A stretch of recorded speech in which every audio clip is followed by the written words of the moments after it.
Hey guys, Savage Joy here with Real Progressives. Tonight I have a guest who I met in Burlington, Vermont a few weeks ago. His name is Matt Birong. He is running for House State Rep in Vermont, and it is District Addison 3. Thank you so much for joining us, Matt. No, thanks for inviting me. Absolutely. And Matt already I love as a guest because he's having a beer, which all the best guests always do. Always. Bottled Um, water, but branded water. oh, damn. See, my audience would have loved that too.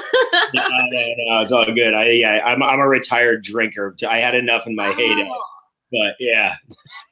Gotcha. Well, I don't want to get you in trouble with your wife or anything by saying it's water. I swear it's water. I'm sure it's still there. Yeah. Aw. Well, I actually, as most of you guys know, I live in Pennsylvania, but I had the opportunity to go to Burlington to go to Bernie Sanders' birthday party last month. And while I was there, I decided I really wanted to organize a basement dweller bash. So I got, a lot of people from Burlington to kind of share their stories and stuff. And Matt was recommended to me, and I just think he's awesome. And he was a Bernie delegate, which, as you guys know, that those are typically my favorite people running. So, as someone who lives in Vermont, what is it like? Because all of us are like, oh my God, you have Bernie. That's amazing. And when I went there, the love that man has is like I was just walking around the farmer's market and here he comes and people are like, Bernie, and it's just like they love him. So what is it like actually having him there and knowing he is fighting for you guys? Because everyone there seems pretty happy for the most part too. I mean, there's a reason why the guy wins with 70-80% of the vote every time he runs for office. I mean, it's just even people who might not necessarily agree with him all the time still respect him a lot because they know he's very honest to his positions. He's very genuine to what he believes. And Vermont's just amazing that way, where even where people can agree to disagree on things, there's just this amazing community vibe of, we're a very small state. We only have about 625,000 people in the entire state. So everybody kind of knows everybody. It's like 2 degrees of separation across the entire landmass. So, I kind of gathered that. Yeah. And so with him and the fondness for him that exists here, a lot of it is just his genuine nature. And people respect that, even though they might not agree all the time with, a particular policy point or something like that. They still respect the individual a lot. Absolutely. Yeah, I can definitely tell that. How did you get involved with being his delegate? What brought that on? Well, I mean, I'm a small business owner in a pretty small town. I mean, I only have about, we're actually the smallest city in the state, one of the smallest ones in the country. It's funny that we're a city because we have about 2,500 people. And so I was asked to be a Democratic Party delegate to our state convention for our city. And I had already been engaged in politics via a business advocacy board that I'm on that works on things like, the minimum wage concepts, the family leave concepts, trying to get small and medium-sized businesses more of a fair shake with state investment money, things like that. So nonetheless, to the delegate side of the equation, being one of the 4 city delegates that were going to our state convention qualified me to put my paperwork in to be eligible for the election to be one of the district delegates for the state of Vermont. And I had about 120 or so people who signed up for those 16 slots. I made the cut. So we were voted on by the state convention that day. So, I mean, that's the quick story on it. Yeah. So I was at the convention as well, but I was outside banging on the no, fence. that was our state convention. Oh, That was like our little one, and then oh, gotcha. yeah, so that I, qualified me to go. Yeah, once I got on that delegation, then that was what sent me to Philly. Yeah. I gotcha. Yeah, that's pretty amazing because you went from Bernie delegate and now you're a candidate who was just endorsed by Bernie last week, which is Correct. Yeah, yeah. No, it's incredible. been a fucking crazy ride. Did you know he was coming and endorsing you? I did know it was happening. Yeah, yeah, yeah, yeah. So his campaign manager Shannon reached out to me probably about I don't know 3 4 weeks ago, letting me know that that Bernie wanted to endorse my campaign, which was awesome. You had to keep it secret? Well, we were kind of like working it out, like not like deal making, Oh but my like God.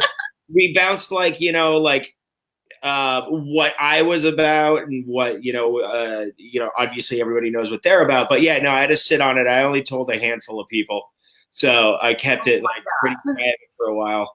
And while we just figured out the best way to like roll it out to also help promote the campaign as well. So yeah, no, I totally had to sit on that for a bit. Oh my God. That's a challenge. I don't know if I could have done that. Yeah. Yeah, I just told a handful of people, and they were all like super respectful of the the secrecy request. So Wow. Um, so you one of the other things that and especially with you being a small business owner and owning your own restaurant, something I noticed when I went to Vermont was, and I'm sure there are some, but while I was in Burlington, so help me, I did not see a single McDonald's, Burger King, any of that. I'm our sure there's McDonald's is some out of somewhere. business. Our McDonald's is a farm to table restaurant now in Burlington. Is it really? Yeah. Is it? I can believe that So because I was McDonald's went out so of business and they put in a farm to table restaurant. oh my They God. actually kept the You know, like brown tile flooring. It's the only thing that looks like the old McDonald's. oh my God.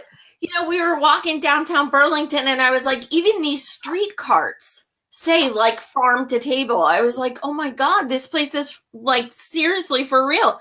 And then you go to the farmers market and there's just table after table of beautiful fruits and vegetables.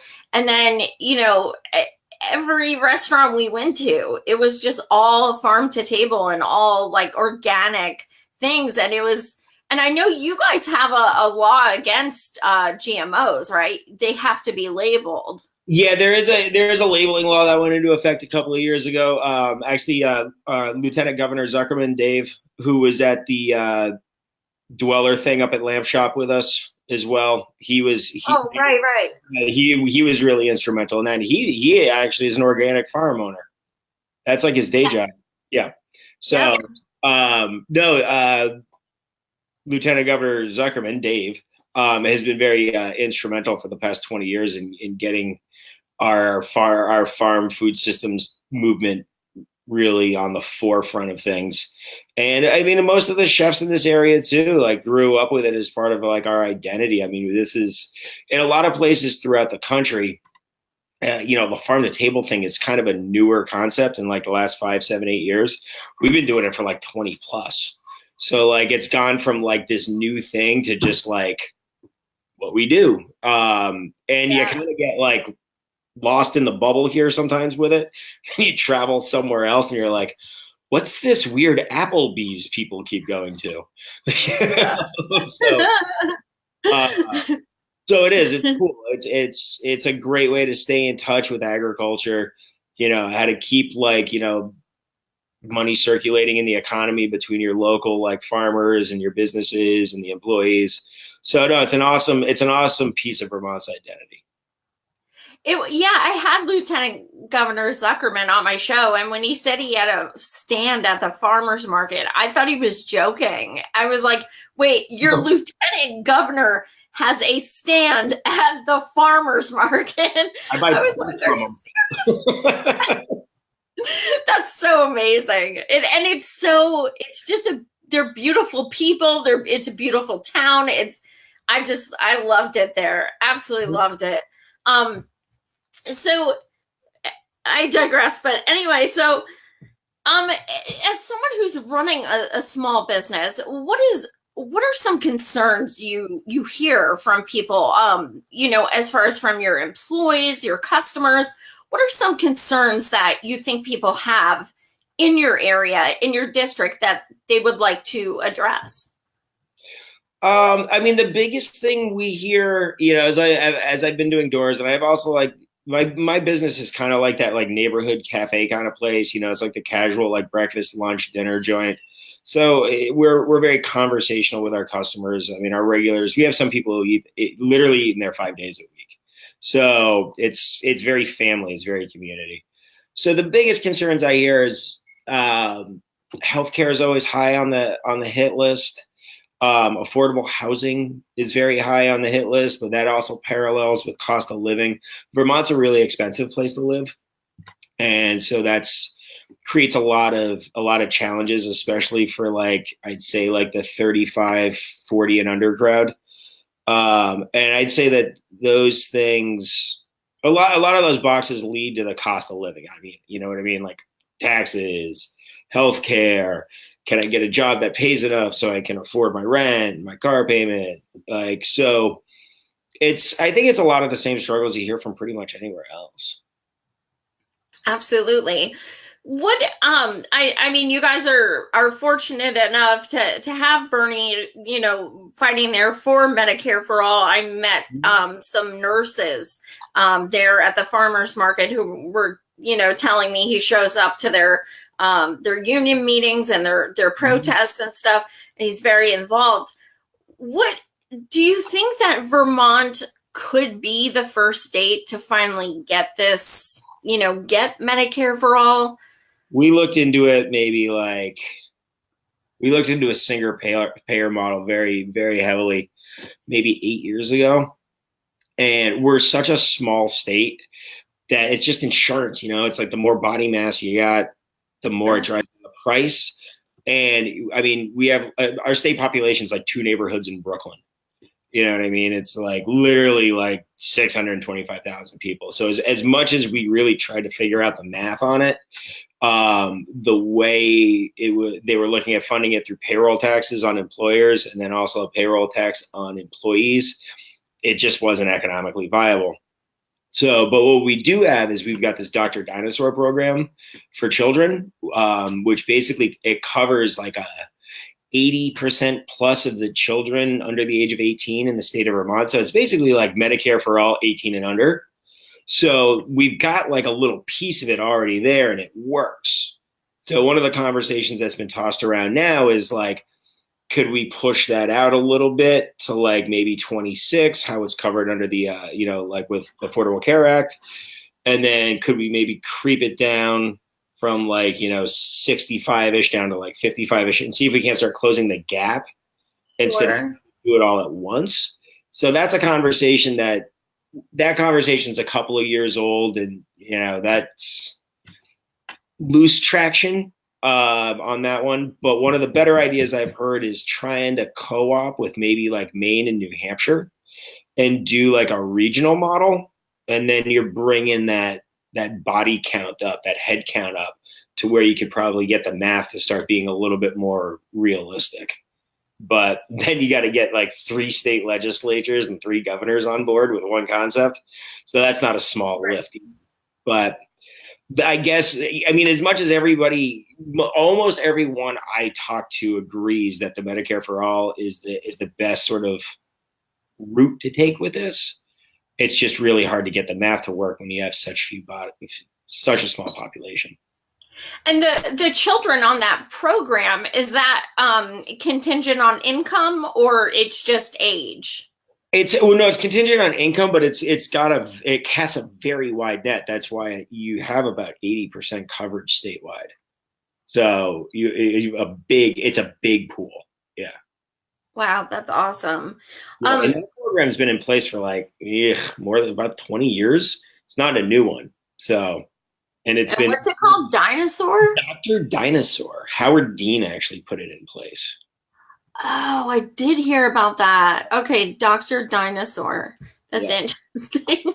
I just picture like, high school kids being like, I'm Dr. Dinosaur. Like,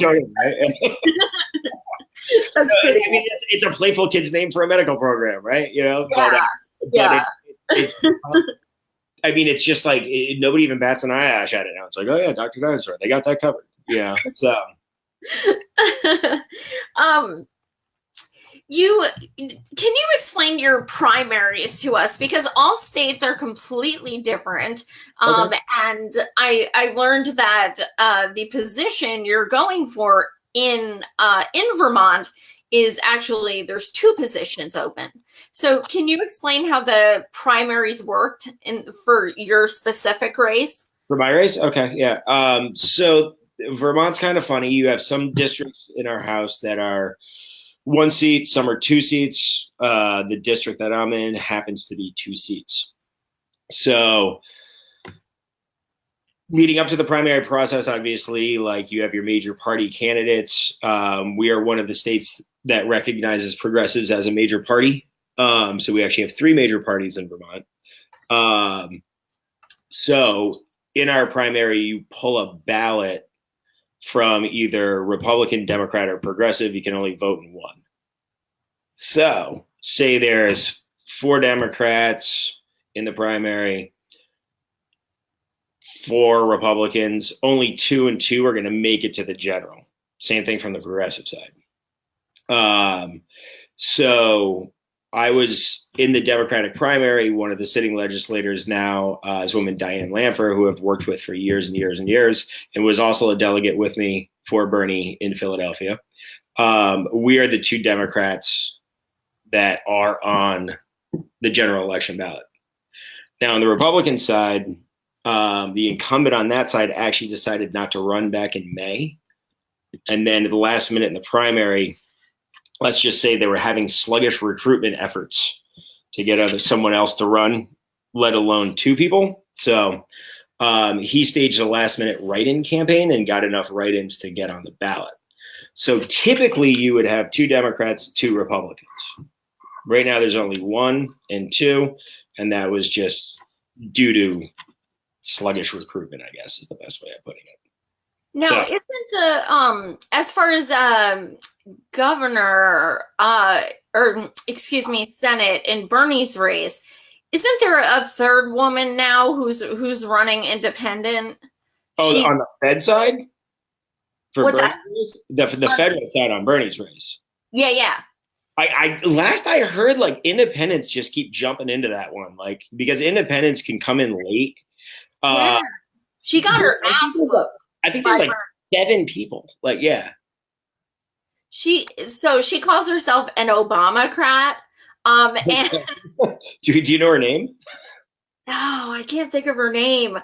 But she's the one that got like 2% of the vote, and he got like 95.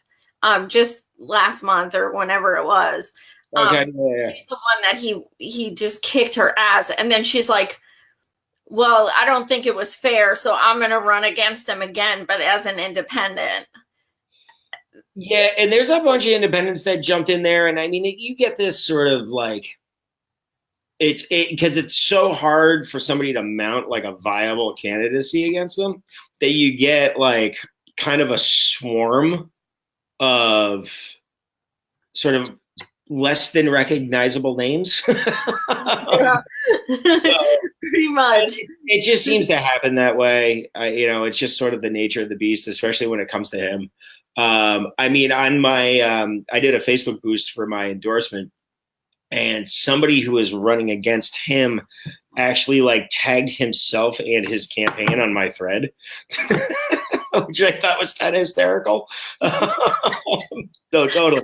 I was like, wait a minute, are you one of the guys running against Bernie? Oh my God. You know what I mean? It's just that like, wow. They're just grabbing from media, man. They're grabbing from, yeah. Wow. Oh my God. Now, there are definitely Republicans which run in Vermont, which kind of surprises me because you guys are such a really green like party. I mean, like, you're very green state. Um, Well, yeah, no, but there's a lot of I mean, my district is actually very traditionally Republican. And it's just once you get out of the like sort of like the more dense population areas, population clusters, Vermont can turn pretty conservative pretty fast. I mean, I was knocking on doors in a big part of the agricultural community around there today, and it was, yeah, it was very conservative. Yeah. wow. Now, have you been able to sway any conservatives to consider voting for you? I got a guy with a Trump 2020 hat on today to commit to voting for me because That's I told him, I basically said that like the reason you were like all on board with Trump is the same reason so many of us were on board with Bernie because Jeb Bush and Hillary suck. yes, In yes. a nutshell, we just had this like, it was like what I was talking about when we did the lamp shop thing, and I was like, kind of find a common thread with somebody. And you start just like kind of like connecting and connecting and connecting. And it's like the guy is just sort of like, the guy's just frustrated with the system that he feels like left him behind. And he just dove on, for whatever reason, he dove on the Trump bandwagon. And I kind of tapped into that frustration, honestly and genuinely, and understood because it really is just sort of almost like a unified agreement between two polar opposite camps that Yeah. the system needs a hell of a lot of work. So the fact that I was an untraditional candidate warmed up to him, because we have two seats, there's two votes. Sure. Yeah. So, So I mean, essentially, it could be one Republican and one Dem, right? well, yeah, absolutely. Like, and Yeah. you get a lot of that. There's a lot of independents in Vermont too, who, it's really about the person more than it actually is party. There's a lot of frustration with party politics.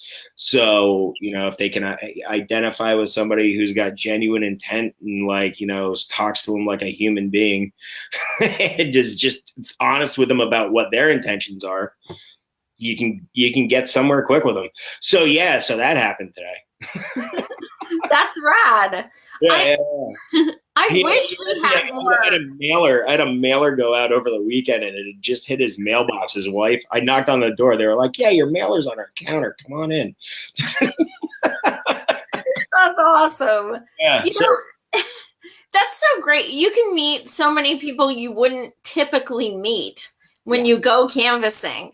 And, it's funny, I gotta say, and I'm not the only one who says this, when I was canvassing for Bernie, the Hillary people were nasty. You'd show up and they'd be like, you're a woman. You should be voting for a woman, and they'd get nasty. And then the Trump people, I had two Trump people ask me in for a glass of water. It's hot out. Do you want to come in for water? You know what I mean? So it's like you don't know the people you're going to meet. It's really quite interesting and educating and sometimes scary. Yeah, it's totally all of that. I mean, I had like this awesome like school teacher who was home on like maternity leave, like offering me water, and we were like hanging out playing with the kid. And like a couple of doors before that, they were like very nice people, but there was like 7 pit bulls running around. You just don't know what you're going to get into from moment to moment. Yeah. But it's great. I mean, it's win or lose, it's an amazing experience for me to like really have a much deeper understanding of my community because I've been able to just personally and directly engage with, thousands of people at this point. And you've been politically involved, but as far as running a campaign, what is something that's really surprised you since you started running? What has surprised me? About the process. About the process? I mean, I guess I've been around it enough where I kind of had like a solid understanding of the process. Having to deal with campaign filings and stuff like that. Like I knew like that nuance stuff was going to be, unfortunately I got a great treasurer helping me out. So she does, a great job. I just feed her the information she needs and she runs her reports. But I guess to get to your point of what surprised me, was, I mean, how open to volunteering people are, how open to, small and medium dollar financial support, like, the 25s to even like 100 and like $200 donations from like completely normal like people from my community. So they've been extremely, extremely supportive. I mean, I have more volunteers than I know what to do with right now. I asked a volunteer who lives up the street for me to like help me organize my volunteers. That is so amazing. So that's been the biggest surprise. I mean, I knew I had community support, or I wouldn't have really ventured off into this, because Sure. it was the encouragement that really, helped push me to make my wife and I to make the final decision on putting our name down for this thing. But I didn't know how hard I was going to have to really like drive to try and get donations and whatnot. And people have been extremely generous with their time and money, which makes me feel great about what I'm trying to do here, because it's got such a broad range of support. Absolutely. As you have a lot of of course, like Green New Deal-esque stuff on your platform, as all progressives do. Being the state you're in, you already do have some green things in place. What are some of the things that you would like to see progress or like to implement from the beginning? Well, one of the things that we have in this area, or need in this area, is more jobs, like I said, in that sort of like 15 to $25 an hour range. And I've seen this opportunity kind of in my area. I'm only like about a half hour south of Burlington, but I'm in this little city, but we're the hub of like a big agricultural community, not far out of Burlington, and then not far from two of the other larger towns in metro areas in Vermont. Is trying to identify a way that we can keep, like our dairy industry is really struggling, like dairy industries all over the country right now. The milk prices are really low. The mom and pop dairies, which are one of the big agricultural identities, one of the biggest identities, period, of Vermont, are really having a hard time. So, but Vermont's got, like you were talking about with the farm to table movement, Vermont's got this great identity for that. So there's been this uptick of businesses now that are starting to make like kind of manufactured products, whether it's like booze, beer, larger scale sort of processed foods that you can send off to, sell at like co-ops across the countries or a Whole Foods or whatever. I would like to see sort of a hub area where you can have these places that can do sort of like light processing into these retail packages using products. Like we have this great place, Shacksbury Cider in Virgins. They are regionally exploding as one of the best cideries, like hard cider in the country. And they're in all these hotshot restaurants in like New York and Boston and whatnot. And they like specifically use like heirloom apples and specific apple varietals, from Vermont. And maybe they shop a little bit over in New York, but I mean, that's just across the lake. So products like that are capable of providing agricultural jobs and also providing, good sort of like worker blue collar incomes, while also like keeping our Vermont's like strong agricultural heritage in place. That makes sense? Absolutely. Because then it's not totally like restaurant industry, tourist industry specific. You're building on that and kind of like stacking it up.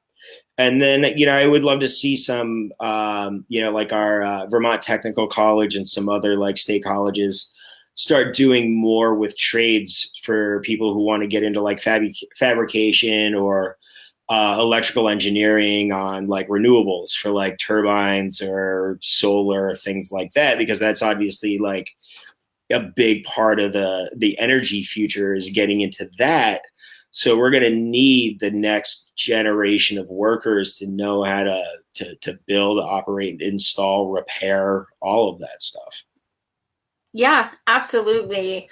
Um, what other concerns do you have? As far as the voting process, I know you don't take big money. Um, no one does who's a progressive, but what concerns do you have with people who do? Or do the other people in your race take money from corporations? Not that I know of, to be honest with you. I mean, you've got like some donors floating around who are very supportive. I mean, we have a small individual donor cap on this level of race in the state. Like an individual can only donate like $1,020. Uh, Really? yeah, yeah. It's a really low cap. So you would have to really try hard to drive up like the money count on something like this to the point, we're not taking out like TV ads for a race like this. Uh, Right. and so you don't really start seeing the money thing until you really move up to like the statewide offices. Right. Uh, if you're doing like a Secretary of State thing or a treasurer thing, blah, blah, blah. So obviously you see a lot of money come in from in the gubernatorial races, which has seen more of the kind of like Koch brothery, dark money, PAC money come in. Um, but that's the national problem too. I mean, it's the whole Citizens United thing where it's just like a shell game. You take like the Koch money, you pass it through this PAC, then you dump it through like, a governor's association, something, something, then you spit it out over here into a mailer and like, hey, there you go. and, that, And thus and we that's how you have fund a Medicare for all. spam ad. Yeah. Yeah, absolutely. So, I mean, I Um, think that conversation really needs to start at the federal level, but it impacts races all the way down. I mean, I know people in House races in the past who have been targeted by dark money. mhm, So yeah, absolutely.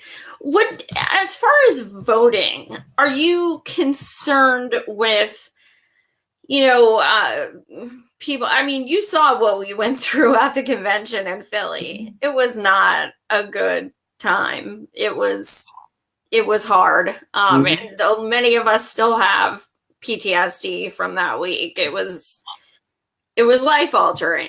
Um, what what do you think we can do, not just from in Vermont, but as a country, to help our, you know, help our votes matter, to help them be counted?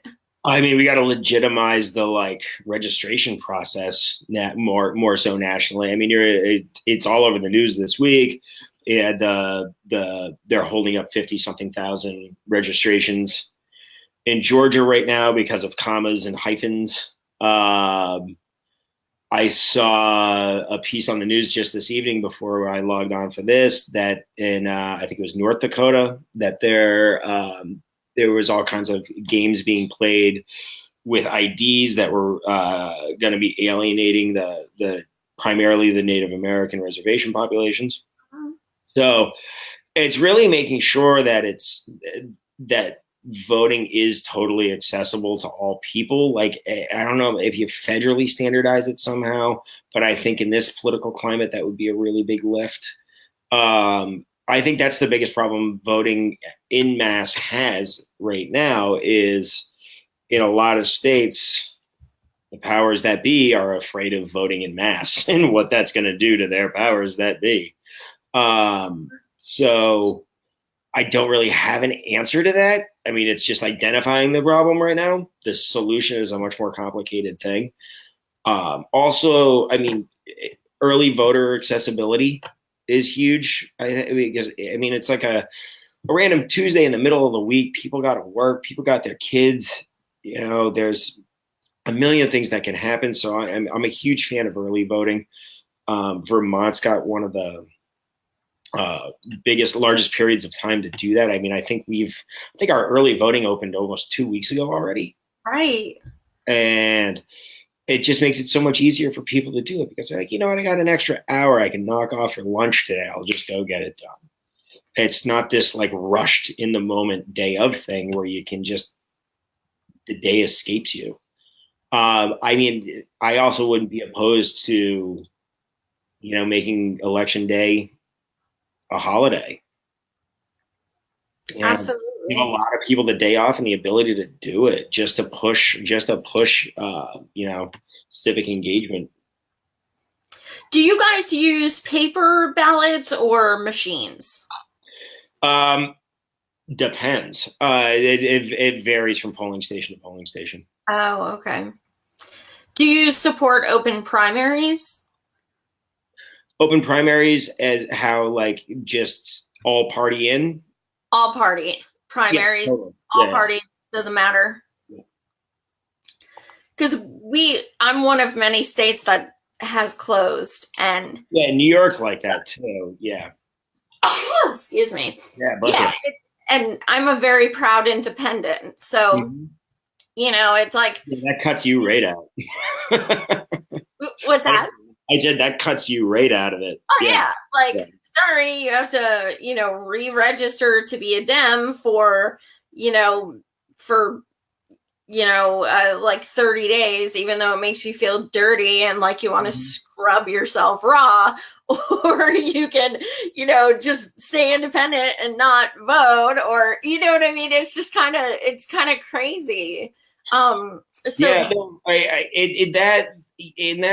and that's always a way of just sort of a way for people to just maintain control absolutely. a lot of places. So that's yeah, I mean, I would love to see all those barriers come down and just have it be a more inclusive process. Absolutely. I know a lot of people are talking also about people who have been incarcerated but are now out, that Mhm. they should have their voting rights restored. Is that something you support? Oh, absolutely. Yeah. A gentleman watching, Jason Farrell, says in Vermont, or Farrell, I'm sorry, I'm not sure. In Vermont, you can register to vote on the day of the general. That's awesome.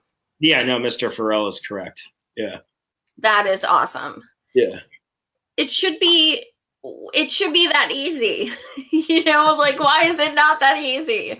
It It can be. I mean, and we're a great example of how it can be that easy. I mean, our Secretary of State, Jim Condos, I've worked with him on a bunch of different things over the years, and he loves taking his elections seriously and also loves voter access and anything he can do to make the process more accessible to the population. He's open to the conversation right out of the gate. So, we're very fortunate in that regard in the state.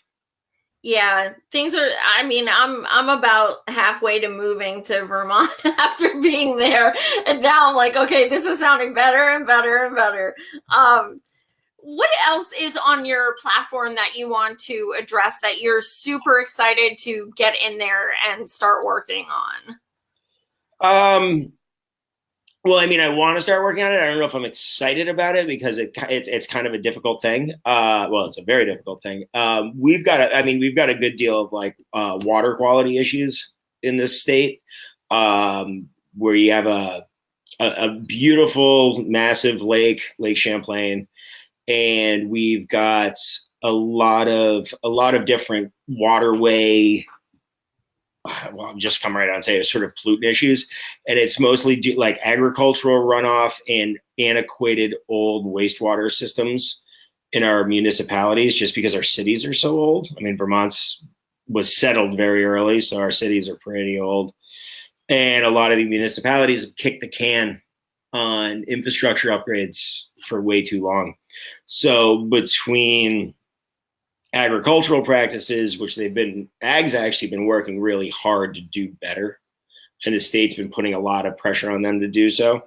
But now, as time has gone on, and the cities along the shoreline have allowed their wastewater systems and stormwater systems to just kind of degrade, um, we've got a pretty serious water quality problem on our hands, and that is one of the, aside from like the job, secure lifestyle income approach that I want to take, just because that's also like kind of my comfort zone. It's, what I've always done is sort of like downtown economic stuff with like business and stuff like that. But it's to get on that environmental component, because Vermonters are proud outdoorsmen and outdoors people. And to have this problem continuing, it's not only like grossly irresponsible, but it's quite frankly embarrassing. Wow, that's totally understandable. Um, so I didn't, I was on Lake Champlain for Bernie's party, and I had no idea that. Yeah, it's Wow. it's one of Vermont's dirty little secrets. Yeah. Wow, Uh, that's so sad. It's so beautiful. it's absolutely gorgeous. Yeah, and that's kind of the one of the heartbreaking parts of it is it's, we've got probably 7 or 8 cities that need tens of millions of dollars apiece in infrastructure upgrades, if not more. Um, and then you take the ag component too, but it's also trying to figure out different things as well. Like a lot of that agricultural components I was talking about, like the larger farms can do, they can start producing other products along the brooks and the streams that pass through their property as like sort of buffer zones. So that helps filter off, the phosphorus from the fertilizers and stuff like that, because it's pretty much about how they're fertilizing corn for feed for the dairy cows. And then the municipalities just really need to get their like collective, like no pun intended, shit together, and deal with, basically old infrastructure. So Do you support the federal job guarantee? the federal job guarantee is that I've heard of it. I think I know what you're talking about, but I want to speak to the specifics correctly. Basically, the federal government would guarantee a job to anyone who is trying to find one, or trying to obtain one, trying to keep one. And essentially, if implemented, that is how we could rebuild infrastructure and get green jobs. And Yeah. that's, it would create Yeah. millions of jobs. Like right now, Vermont's experiencing 2.8% unemployment. So anybody who wants to work, come on in. Where Vermont's hiring. But all joking aside, yeah, no, any program that can help get people in contact with employers, whether it be, a federal project like that, kind of a New Deal kind of approach, I'd be totally open to having those conversations in like a deep and meaningful way. Yeah. Awesome. Well, if there is something you want to leave our audience with to so that they check out your website or they recommend you to others in Vermont, anything like that, what do you want to leave them with? What I'll leave them with is basically what got me here. Obviously anybody who's watching this, anybody who cares enough to be, on with us at this time of night on a Monday, is obviously very concerned. And I spent a lot of years being very concerned and very frustrated. And I started opening my mouth to, I guess you'll call them the right people, or people who kept motivating me to like talk more or push harder. Keep doing that, because a person that runs a casual cafe in a small community, isn't supposed to be on TV as one of Bernie's national delegates, and certainly not be running for legislature of our state at the age of 41. So it's sort of like, I used to yell at the TV, and then all of a sudden I was on the TV. So just keep driving, keep doing it. Stay, true to yourself also, which is like that conversation I had about that dude who I talked to in the Trump hat tonight. I stayed true to myself and was held an honest conversation with a person who I walked in the door, I saw the hat, like the wife invited me, and I was like, ah, shit, here we go. It actually was totally like rational, and so, don't be judgmental of those first things you see, because, we don't like it when that happens to us. So stay true to yourself, stay true to the ideology and the belief system that, kind of bonds us all together. but also remember that we have to like stay open-minded with others and find, and like I said at the lamp shop, like these common threads of conversation, because you never know how that's going to start unraveling into hopefully better things. So that's pretty much it. I mean, if you want to find out more about me, it's easy. It's mattbirong.com. So I was able to score the easy domain name. And I've been butchering your name. Yeah, you were saying like Birong. Wrong. Oh, dude, there's like 3 pronunciations I go by. I made it all fancy. Matt Birong. It's fine. Not much fancy about it. So check that out. I mean, if you want to support the campaign, that'd be great. There is a donate button there, but if you just want to click and learn more about me, go for it. But support your local candidates, push your friends to get out there and vote. I mean, everybody needs to be motivated more than ever right now. So, drag people's asses to get registered, drag their ass out to vote. If you got early voting, grind your friends and family and coworkers till you annoy them to the point where they're like, damn it, fine, I'll go vote. Yeah. Make sure that everybody's asses get out. Exactly. Absolutely. Well, thank you so much, Matt, for joining us. I just think you're so rad, and I'm so glad you came to the Bernie Basement Dweller bash that I organized, and you're just a really great person. Well, Diane.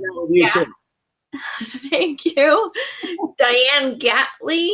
I'm sorry if I'm saying that wrong. She said that she's a Bernie delegate also. Oh, you're from Bucks County. I'm in Harrisburg. That's rad. Awesome. Bernie delegates for the win. That's like the one thing I haven't done. So I'm telling you, 2020, if it happens, I don't care what I have to do. I will sell plasma. I want to be a delegate. It was definitely a crazy experience. I'll say that. Yeah. Yeah. Well, it was crazy watching from the outside too, on the grass. That was, I think we're all warriors for surviving that week, man. So thank you guys also for watching. I have some other amazing guests this week. Tomorrow night I am doing, let's see, I have Diane Moxley, a Green candidate from New Jersey at 8. And then I have Maria Estrada from California at 9. She is going against Anthony Rendon, who was the one who shelved the Medicare-for-All. And then Wednesday, I have Brian Abrahamson from Minnesota. And Thursday, I have a gentleman from Maine named Zach Ringelstein. So yeah, I work full time and I have 5 candidates this week. So this should be interesting, but it's general season. So we'll get hype.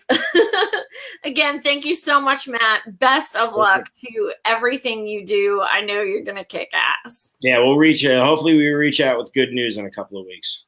Absolutely. Absolutely. Hey, you got the Bernie's touch. Okay. Like that alone, I'd be like, yeah, no, totally. Good. Yeah. Definitely riding high on that one. Yeah. Yeah. All right. Good night, everyone. Night. Thank you all for watching again.